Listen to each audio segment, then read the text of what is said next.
Այս պահին Իրանում ոչ թե պարզ ցույցեր են, այլ երկարաձգվող համակարգային ճնշում։ Տնտեսությունը խեղդվում է բարձր գնաճից ու արժեզրկումից, հասարակությունը անարդարությունից եւ ապագայի անորոշությունից, իսկ իշխանությունը փորձում է ամեն կերպ վերահսկողությունը պահել ուժային մեխանիզմներով։ Այդ խառնուրդը ամենավտանգավորն է, որովհետև ցանկացած պահի կարող է վերաճել կամ երկարատև ներքին անկայունության, կամ արտաքին էսկալացիայի, հատկապես երբ տարածաշրջանում արդեն կա պատերազմական հիշողություն եւ կուտակված ահռելի լարվածություն։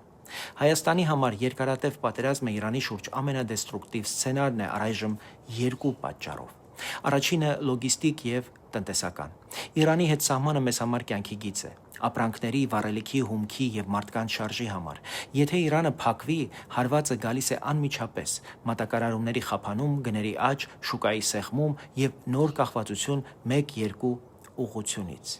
Երկրորդը տարածաշրջանային հաշվարկներ։ Իրանի շուրջ լայն կոնֆլիկտը հաճախ բերում է մեծերի կոշտ խաղին, պատժամիջոցների, հակահարվածների, գաղտնի գործողությունների եւ այդ ալիքը միշտ անցնում է մեր ամենակարճ սահմանների մոտով։ Հիմա մեր պետական քաղաքականությունը պետք է լինի սառնասիրտ եւ պարզ։ Մենք խորացնում ենք հարաբերությունները Միացյալ Նահանգների եւ Եվրամիության հետ, տնտեսություն, ինստիտուցիոնալ բարեփոխումներ, անվտանգություն, ներդրումներ, բայց դա չպետք է դառնա հակաիրանական խաղաքարտ որևէ մեկի ձեռքում։ Մեր շահը ոչ թե կողմ ընտրելն է, այլ թույլ չտալը, որ Հայաստանին կանգնեցնեն պարտադրված ընտրության առաջ։ Դրա բանաձևը հստակ է՝ դիվերսիֆիկացնել մատակարարումները եւ երթուղիները, պահել պատժամիջոցային կարգապահությունը, ամրացնել Սյունիքը եւ ունենալ կանխատեսելի գործնական հարաբերություն Իրանի հետ առանց պատրանքների, բայց նաեւ առանց սադրանքի։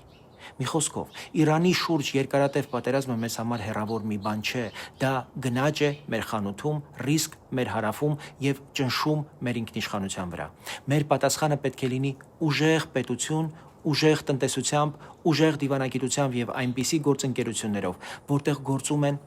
հստակ կանոններ, իրավակարգ եւ պարտավորություն, ոչ թե պահի տակ ձեռք բերված գործարքներ։